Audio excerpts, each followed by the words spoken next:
Good evening and welcome to our bilingual news. The Beninese president, Patrice Talon, defied the Chronicle by announcing the withdrawal of the foreign exchange of Benin from the French treasury. This information at this day was received with a lot of joy by Beninese. Practitioners and policymakers who took part at the technical workshop in Abuja in Nigeria explored the question of the investment of the fund of diaspora and also their contribution to their sustainable development. The general manager of PEC Africa Coin, Dr. Darvaris Gujo, is our special guest. Those are the main titles of this bilingual news. Madam and sir, once more, good evening and welcome to this bilingual news edition. Good evening, Laurette Chakonte. Merci Onikake, bonsoir. Bonsoir à tous et merci d'être avec nous. Un atelier technique sur les transferts de fonds des diasporas et le développement durable s'est tenu les 5 et 6 novembre 2019 à Abuja au Nigeria et a rassemblé des praticiens et des décideurs politiques qui ont exploré la question de l'investissement productif des transferts de fonds des diasporas et échangent sur les instruments qui facilitent et renforcent la contribution des transferts de fonds au développement durable.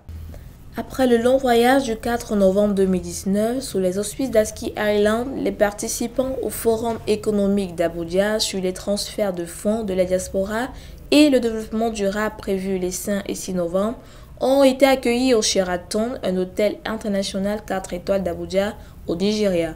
C'est en présence des représentants d'une soixantaine de pays comme la République tchèque, la Suisse, le Nigeria, le Cameroun et bien d'autres. Le processus de rabat, la Banque mondiale et d'autres invités spéciaux qu'a eu lieu des discours et un atelier technique à Abuja. Le docteur Darvaris Gujo, en tant qu'invité spécial, dans sa prise de parole, a principalement mis en exergue le rôle de la diaspora dans le développement du continent africain et les dispositions à prendre en vue de faciliter leur investissement. Nous, en tant qu'Africains, moi personnellement, en tant que directeur général de PEC Mobile Money, j'étais content d'être ici à Abuja pour ce forum, dans la mesure où nous allons aborder les problématiques liées à l'immigration, au développement durable et au transfert de fonds.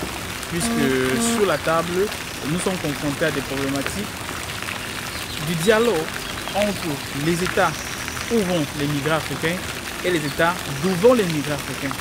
Quels sont les rôles ou quel est le rôle que les migrants ou les membres de la diaspora africaine qui sont en Europe, quel est le rôle qu'ils peuvent jouer dans le développement du continent africain?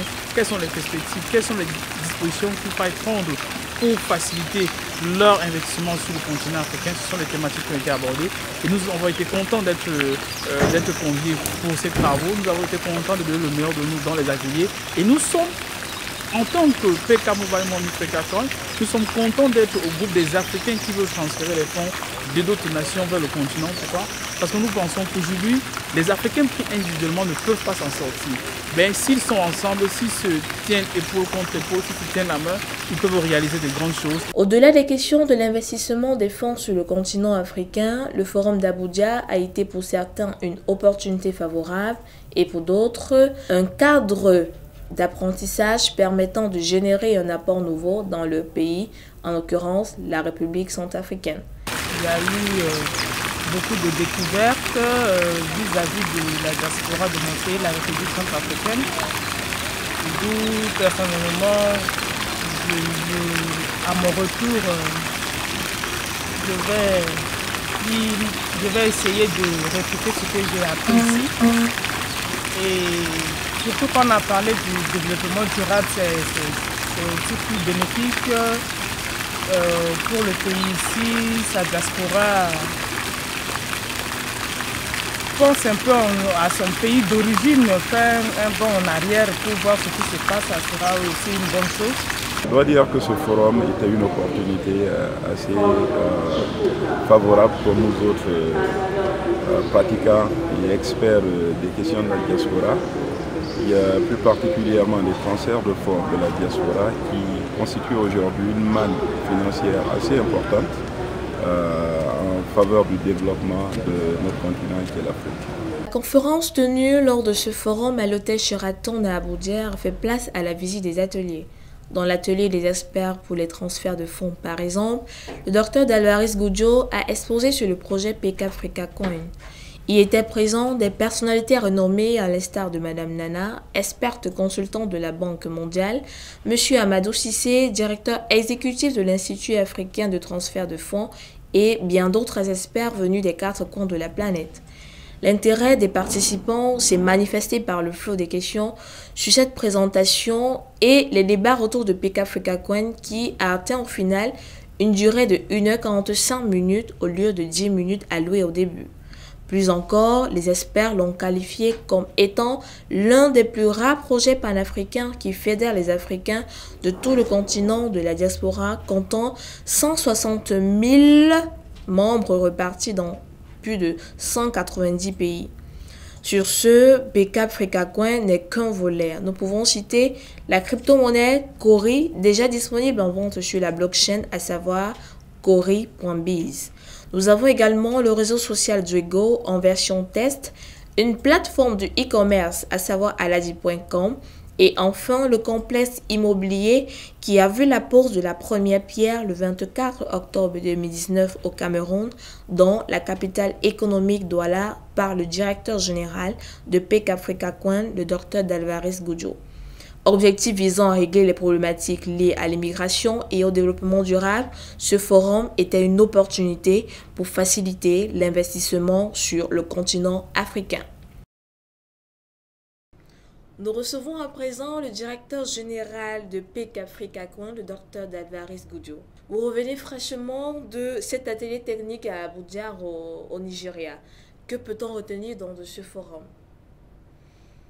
Permettez-moi, avec votre permission, de remercier les autorités du secrétariat permanent du processus de Rabat, de la CEDEAO, qui est la communauté des États de l'Afrique de l'Ouest, du gouvernement fédéral du Nigeria, qui ont pris les dispositions pour nous inviter en tant que start-up africain à être présents à ce forum qui se voulait être axé principalement sur l'économie durable et la lutte contre l'immigration clandestine.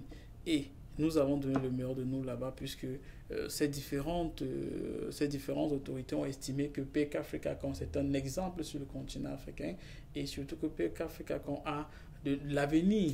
Quand ils essayent de faire le bilan de ce que nous avons fait en moins de 2 années, ils estiment que nous sommes un exemple qui devrait être suivi sur le continent, et c'est la raison pour laquelle ils nous ont conviés à cette réunion de haut niveau. Ok. Vous êtes le directeur général de PK Africa Coin. Quelle a été la plus-value pour l'entreprise dont vous avez la responsabilité et qui est financée par les fonds de la diaspora? Oui, peut-être juste petit rectificatif. Ce n'est pas une entreprise financée par la diaspora seulement, c'est financé par les Africains de la diaspora et du continent africain. Et par rapport à cela, il faut peut-être un peu préciser sur le processus de Rabat. Le processus de Rabat, c'est un dialogue intergouvernemental entre l'Europe et l'Afrique pour, premièrement, voir dans quelle mesure les membres de la diaspora africaine qui sont installés en Europe peuvent participer à créer des emplois sur le continent africain, et deuxièmement, surtout, lutter contre le trafic d'humains et l'immigration clandestine. Donc, dans ce sens-là, lors du sommet, les discussions ont été extrêmement intéressantes, les travaux ont été profonds, et cela a permis à PK d'échanger son expérience avec les autorités de près de 50 pays qui étaient là, avec les organisations internationales qui étaient là. Et cela a aussi permis à PK d'augmenter son carnet d'adresses, car vous savez, dans le monde des affaires, c'est très important d'avoir un carnet d'adresses important, et surtout de rencontrer aussi certaines autorités nationales africaines qui ne sont pas facilement, dont c'est pas facile de les rencontrer dans d'autres circonstances. Et là, l'entreprise PK Mobile Money a exposer les difficultés qu'elle traverse à s'installer dans certains États, à donner des recommandations à un certain nombre d'États pour leur faciliter l'installation dans ces nations-là, et voir au-delà même du continent africain comment avoir des filiales dans un certain nombre de pays. Et nous sommes contents d'avoir été très bien écoutés, puisque en fait, tout au long du forum, PK Mobile Money était pratiquement la star du forum. Quand des gens ont vu les projections que nous avons faites, quand des gens avaient beaucoup d'informations sur ce que nous avons fait en moins de 2 années, beaucoup de personnes, tant les Européens que les Africains qui étaient là, étaient extrêmement surpris, extrêmement émerveillés de se dire qu'en Afrique, on puisse avoir de l'espoir venant des jeunes et surtout des Africains qui croient en le continent avec le projet PK Africa Coin. Merci beaucoup, le directeur général de PK Africa Coin. Nous vous remercions. La suite avec Winnie Kake. Thank you, Laurel. A technical workshop on diaspora remittance and sustainable development was held in Abuja in Nigeria on the 5th to the 6th November 2019. It was important to explore the issue of productive investment and remittance from diaspora and the contribution to sustainable development. After a long trip on 4th November 2019, under the auspice of Askai Airlines, the participants at the Abuja Economic Forum on Diaspora Remittance and Sustainable Development, scheduled for November 5 to 6, were hosted in Sheraton, a 4-star international hotel of Abuja in Nigeria, chosen for the event. It is in the presence of the representative of about 16 countries like Czech Republic, France, Switzerland, Nigeria, Cameroon, and many others, the International Center for the Development of Migration Policies, the Rabat Process, the Kingdom of Belgium, the French Republic, the European Union, the World Bank consultant, Mrs. Nana, the Executive Director of the African Institute of Fund Transfer, Mr. Amadou Cissé, politicians, and other special guests like Dr. Dalvaris Guju, the CEO of PK Africa Coin, that took place speeches and technical workshop in Abuja. On the sidelines of the ambassador, the Nigerian Minister of Foreign Affairs, Mr. Geoffrey Oyema speeches, the general manager of PK Africa Coin drew a particular attention with the PK project, described by the expert as one of the few projects that federate Africans in the diaspora and the continent. This forum was an opportunity for us, practitioners and experts on diaspora issues, especially the remittance of funds of the diaspora, which today constitute a financial windfall for the development of our continent, which is Africa.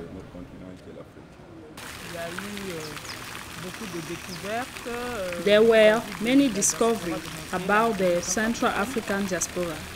And personally, when I return, I will try to repeat everything I have learned here, especially when we talk about sustainable development. It is also beneficial for the country if his diaspora think of his country of origin. After the technical workshop in Abuja, the participants were hosted in the presidential villa for a dinner. The technical workshop of Abuja, which is part of the Euro-African dialogue with the Rabat process, focused on the issue of productive investment in remittance and the analysis of instruments to facilitate the allocation of this fund to sustainable development.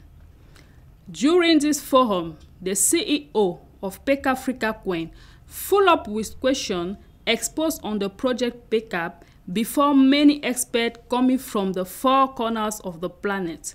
Speech which took place in 1 hour and 45 minutes instead of 10 minutes previously planned. Dr. Dalvaris Guju expressed his opinion about this forum. As an African, personally as a general manager, I was happy to be here because we discussed issues related to migration, sustainable development, and remittance. As we sat on the table, we faced each other to the problem of the dialogue between the states where the African immigrants go and the state where the immigrant Africans go. What is the role of African migrants or members of the diaspora? What role can they play in the development of the African continent? What are the prospects? What are the steps that need to be taken to facilitate their investment on the African continent? These are the topics that were discussed. We were pleased to be invited to give the best of us to this workshop.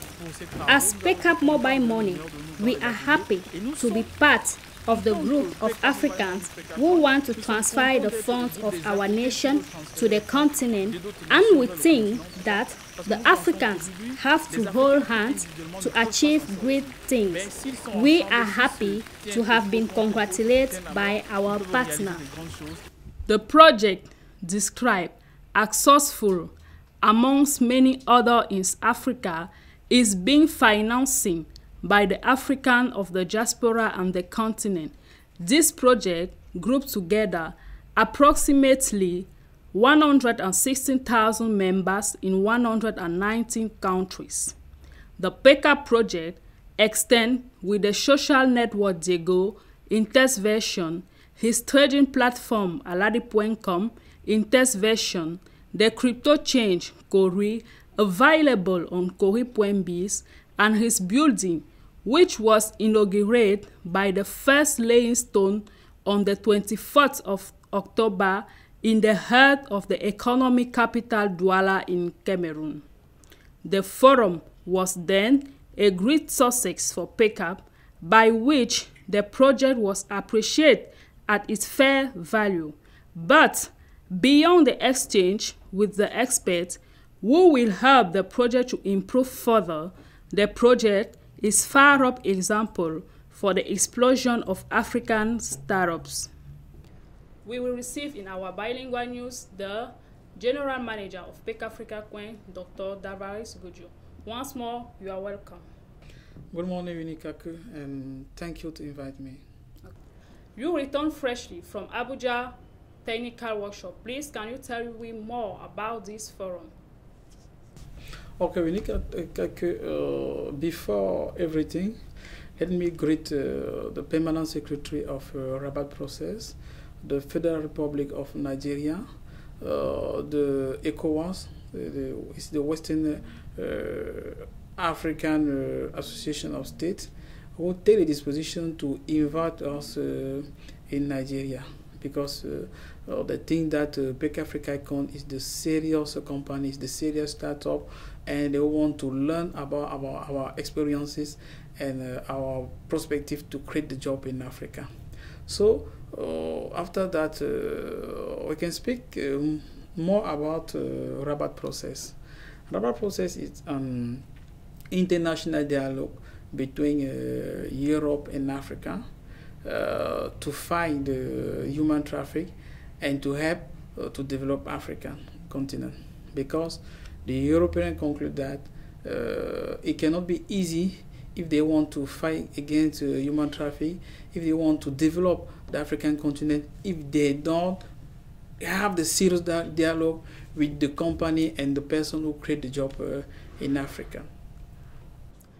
As the General Manager of PEC Africa Coin, what do you really PECAP gain from this forum? The PECAP Mobile Money gain many things after this workshop. The discussion was very serious, very deep, very interesting, and we export to the 56 nations who was present, the perspective of PECAP and the difficulty of PECAP on our continent, and the things which our nation can do to help the installation of PECAP in their country. After that, the workshop helped PECAP to develop its network, because we need the contact to develop our business. We need the contact to create the job in Africa, and PECAP developed some relationship with diaspora, African diaspora member who are in Europe, and we think that in the future we can use that relationship to continue to create the job in Africa, and to show to everybody that there is an hope in Africa and the person can come invest in Africa. Laurel, I will get back to you. Thank you, Nikake. Parlons à présent des réserves de change, ces avoirs en devises étrangères et en or des pays africains détenus par la Banque centrale de la France. Pour ce qui est du franc CFA, le président béninois Patrice Talon a annoncé jeudi le retrait des réserves de change de son pays qui se trouve en France. Même si un calendrier n'a pas été rendu public pour la date exacte ou la période probable de ce retrait, le président Talon rassure que cela va se faire rapidement et que la Banque centrale des pays d'Afrique de l'UEMOA, c'est-à-dire de l'Union monétaire ouest-africaine, va gérer la totalité de ses réserves de devises et va les repartir auprès des diverses banques centrales partenaires dans le monde. L'on se souvient que début octobre, le ministre français des Finances Bruno Le Maire avait déclaré que la France était ouverte avec une réforme ambitieuse du franc CFA. À ce jour, cette décision a été accueillie avec joie par des Béninois, en l'occurrence le chef d'entreprise comme Malthus Larson. Le mini-sommaire extraordinaire de la CEDEAO, qui s'est tenu depuis jeudi dernier à Niamey au Niger, n'est pas resté en berne. L'opposition entre le président José Mario Vaz et son premier ministre Aristide Gomez, qui refusait de céder son portefeuille après son limogeage, s'est soldée par une restitution des droits de ce dernier, fortement soutenue par la CEDEAO, l'Union africaine et l'Organisation des Nations Unies. Situation susceptible d'entacher la présidentielle du 24 novembre. The decision to withdraw Benin's foreign exchange reserve from the French Treasury is an important opportunity that will allow the Western African Central Bank to manage its own currencies. This training has been favorably received by the Beninese, for example, Matthias Lawson, an entrepreneur. The extraordinary mini-summit of Economic Community of Western African States, held since Thursday in Niamey in Niger, has not remained at half-mast. The opposition between the President José Mario Vaz and his Prime Minister Aristide Gomez has resulted in a restitution of rights of the latter, with the support of the Economic Community of Western African States, the African Union, and the United Nations. This situation, if nothing is done, could compromise the presidential election of the 24th of November. Last Saturday was the day of national mourning in Cameroon, decreed by the President Paul Biya in tribute of the 48 deaths following the landslide at Guasha in Bafoussam. The President of Cameroon, Mr. Paul Biya, was also invited in France for the Second Forum on Peace. Before his dispatch, he signed a decree to convocate the electoral process for the election of deputy and municipal councillors. The double vote of municipal and legislative is announced for the 9 February 2020, in spite of the persistent troubles in the anglophone part of the country. Laurel, I will get back to you. Samedi dernier était un jour de deuil national au Cameroun, décrété par le président Paul Biya en hommage aux 48 décès enregistrés à la suite de l'éboulement de terrain à Guache 4 dans l'arrondissement de Bamougoum, le département de la Mifi, région de l'Ouest Cameroun. Toujours au Cameroun, le président de la République a été invité au 2e forum de paix à Paris. Avant son départ, il signe un décret portant convocation du corps électoral pour l'élection des députés et des conseillers municipaux. Le double scrutin des municipales et législatives est annoncé pour le 9 février 2020, malgré les troubles persistants dans la partie anglophone du pays. La capitale économique Douala a arbitré jeudi dernier la 5e édition du Forum des marches FANAF.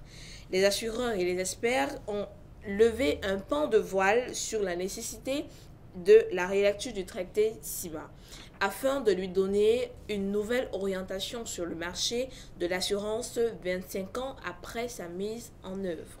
Je vous propose cependant un extrait des propos tenus par le président de l'Association des assureurs du Cameroun, ASAC, Théophile Gérard Moucon, et du président de la Fédération des sociétés de droit national africaine, FANAF, à savoir Adama Diaye.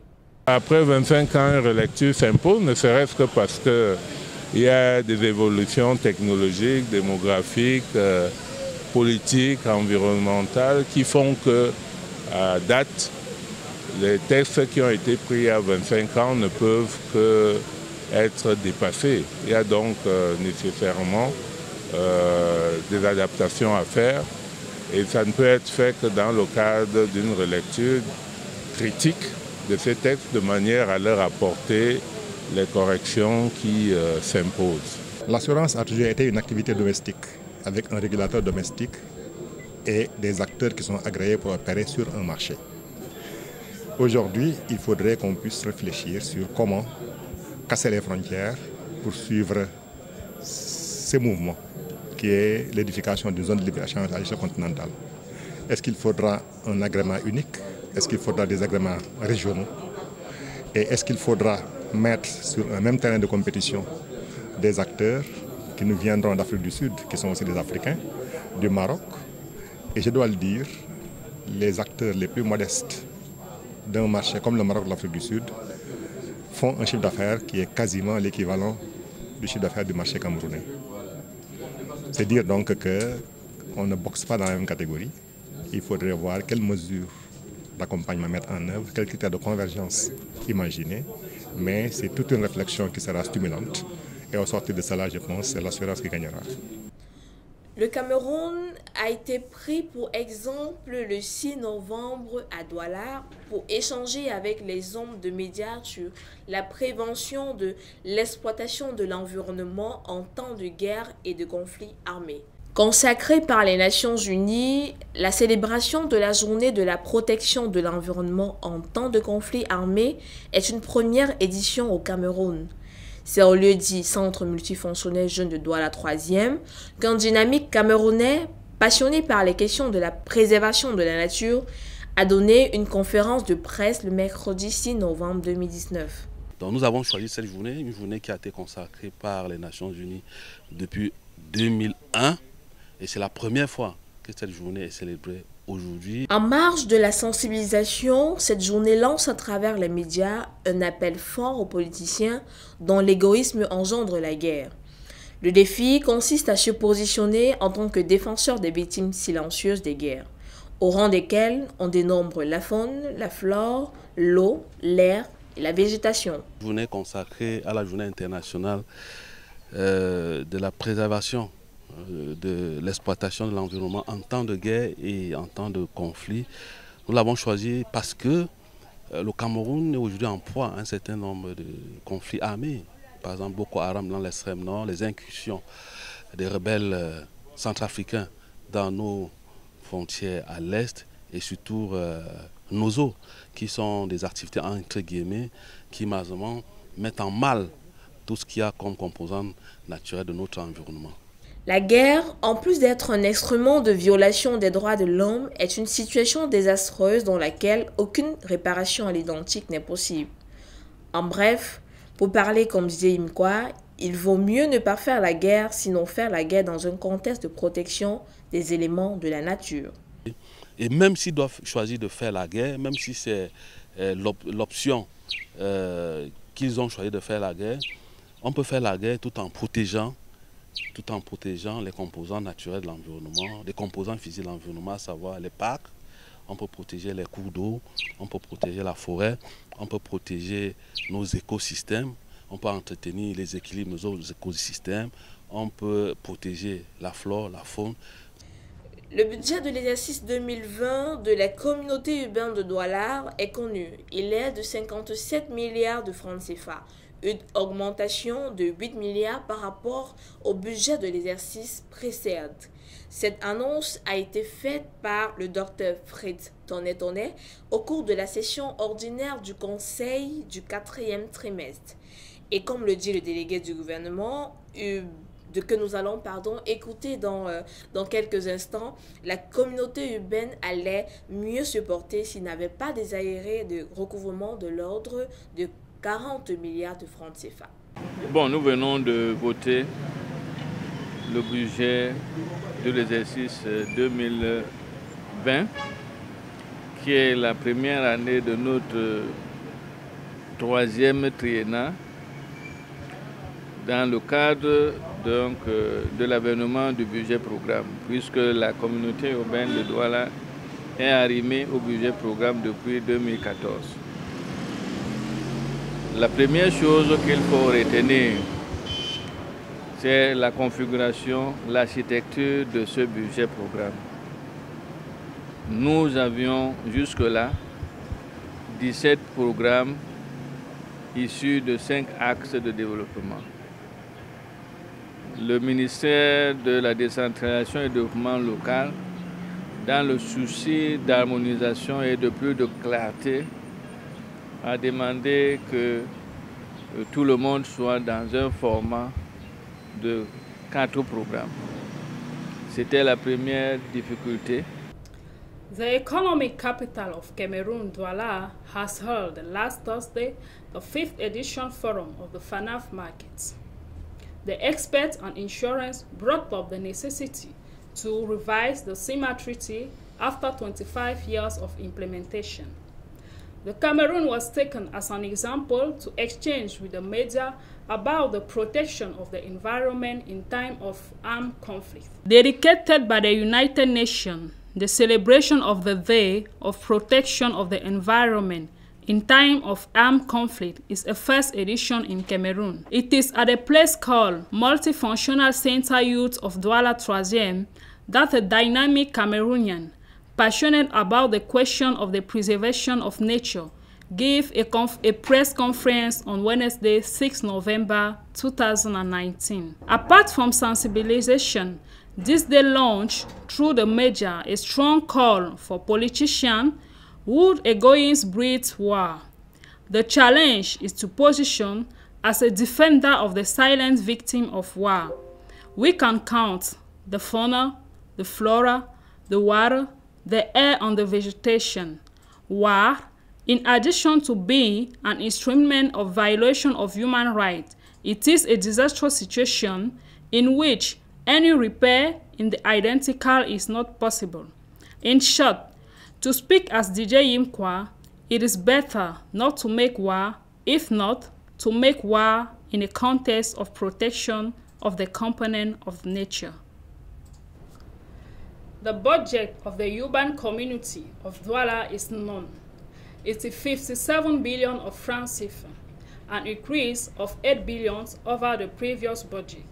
This information was given by Dr. Fritz Tonnet during the regular session of the 4th quarter board. As mentioned by the government delegate, the urban community of Douala will be more efficient if there wasn't a debt recovery of 40 billion francs CFA. Thanks for listening to all and well suite on programme on Frika TV. Merci, très bonne soirée à vous et bonne suite de programme sur Frika TV, votre télévision.